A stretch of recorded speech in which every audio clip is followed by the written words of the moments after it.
We now invite you to watch the next part of Supreme Master Ching Hai's message titled Exalted Womanhood, Part 14 of 20, on Between Master and Disciples, given in English on November 13th, 2024.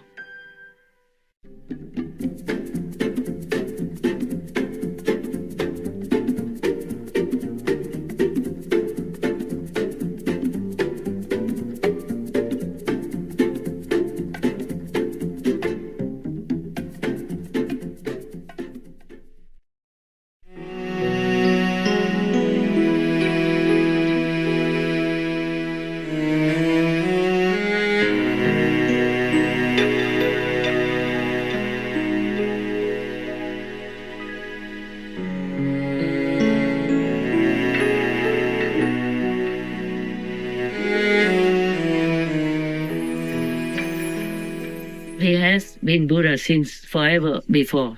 Eons, countless of periods of many earths, many heavens.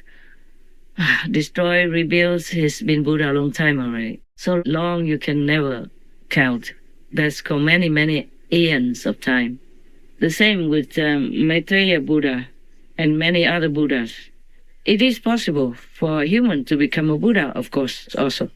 And you see, just like the monk Guangjing, he came down for 600 years before his last lifetime on earth from Amitabha Buddha's land. And his teacher was still in the Amitabha Buddha's land, but he came down to the human existence for 600 years, probably because he wanted to help some people in the world, humans who, if he doesn't, they will probably fall into hell or some very lowly existence.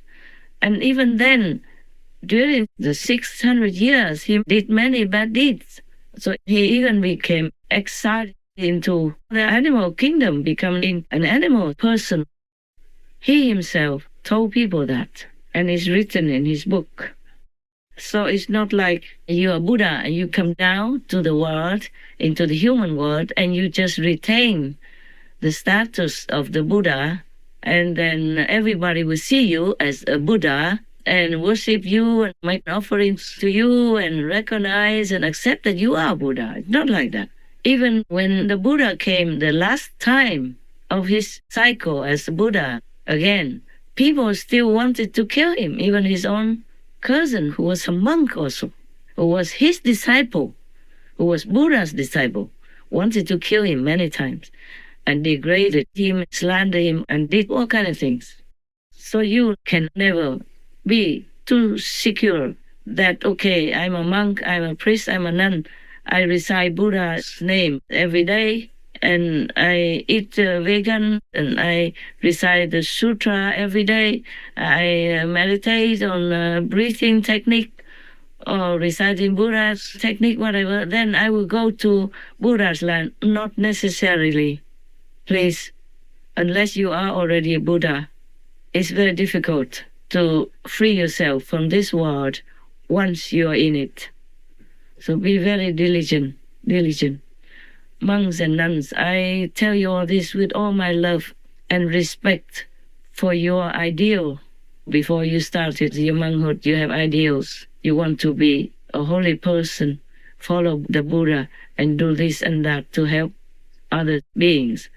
But meanwhile, some of you may be led astray by the difficult situation in the world or political situation, or too many followers, praise you and blow you up into the sky, and you fell in some way.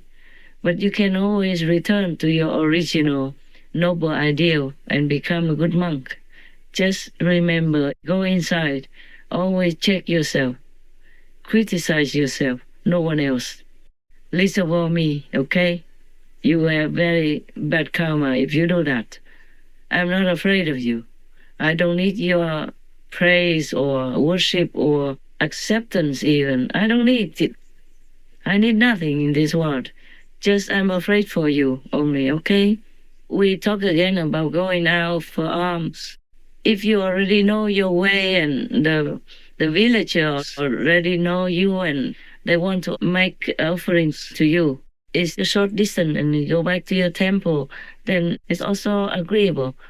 It's maybe okay if you like it that way and if you can afford it, and if that does not make any trouble for other monks.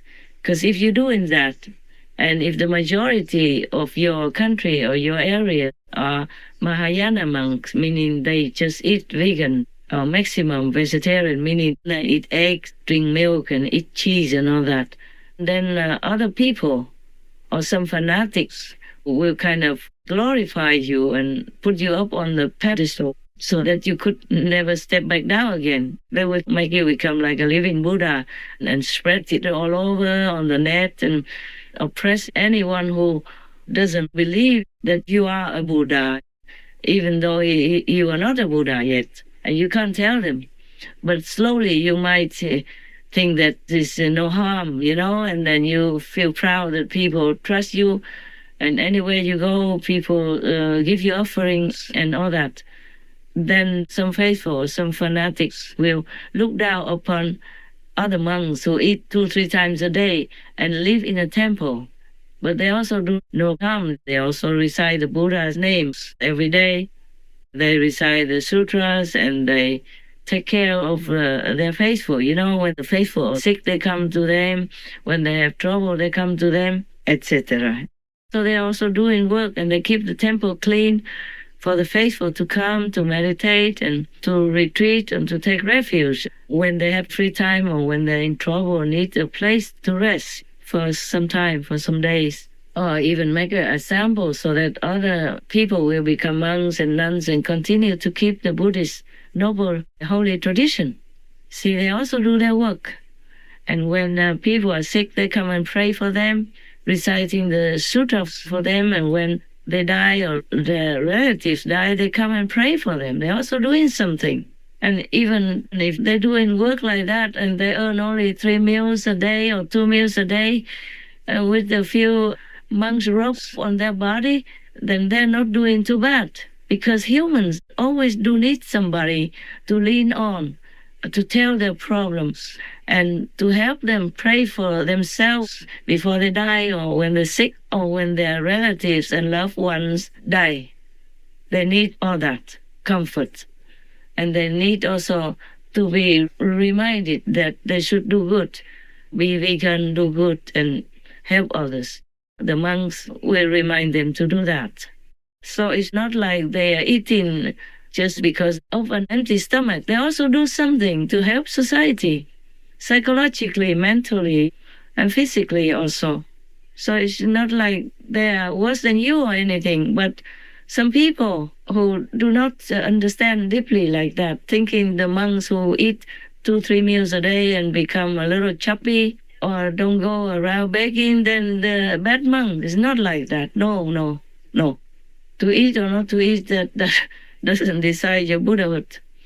And the worst is that if people praise you up to the sky when you're not worth it, then your marriage will be all gone. And either you will leave monkhood soon, being charmed by a woman or a man, or being so sick, or any other thing can happen to you.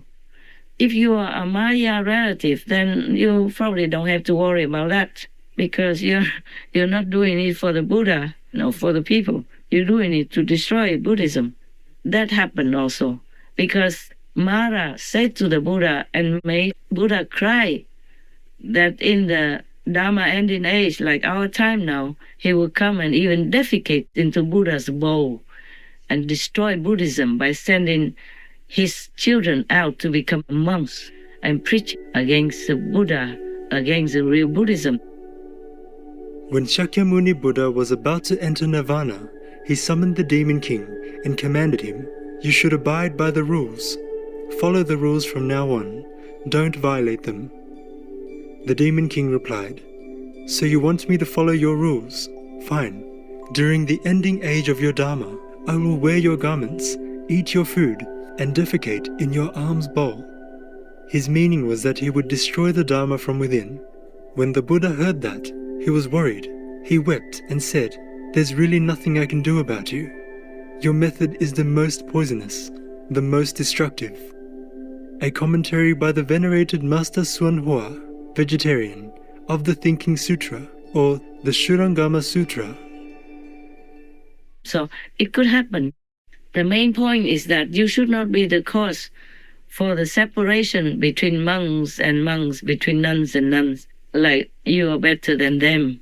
That will give you also very bad karma. In the Buddha's time, it was difficult to have a temple and stay in one place to have offerings. But nowadays, it's very easy. You have the internet, you can preach online even. And staying in a temple is safer for you. You have to take care of your body because it's a temple of the Buddha. Because the Buddha nature is inside you. God dwells within you. According to Christianity, God, Buddha nature, same stuff. If you enlighten well, you will understand that clearly, as if you see the sun in front of you. If you're not enlightened well, then you still think Buddhism is better than Christianity. And some people still slander Christ and slander Buddha because they are not in their religion. But that's because they're ignorant. But you are monks and nuns and priests, you should at least have some enlightenment. Low enlightenment maybe. But it's your capital. You have to continue to invest with it, with your time, your sincerity, your pure devotion.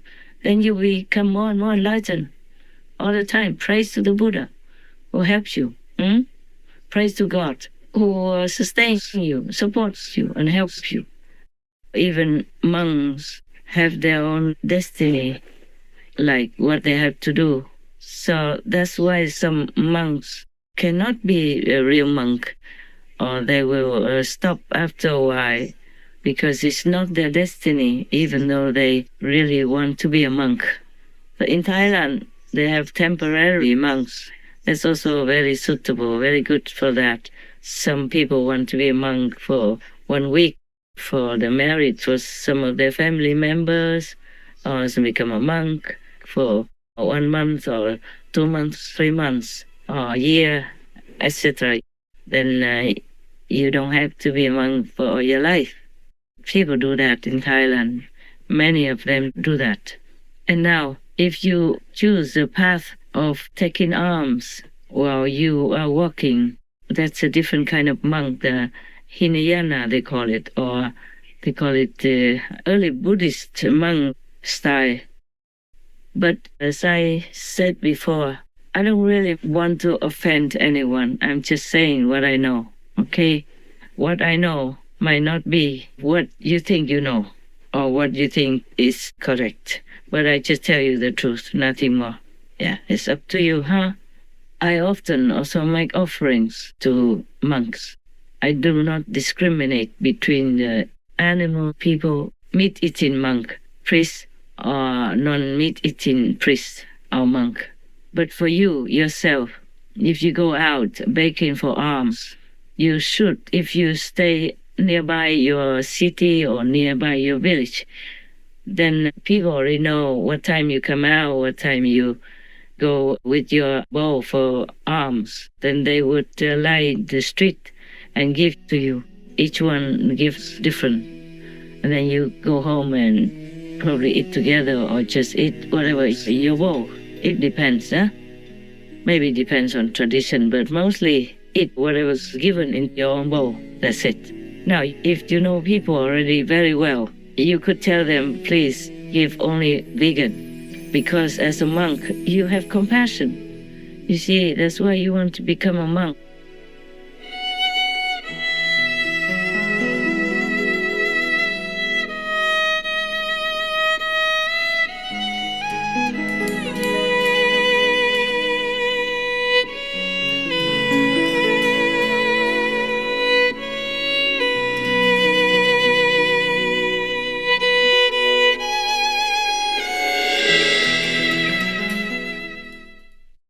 Supreme Master Ching Hai, vegan, is a world-renowned spiritual teacher, humanitarian, and artist.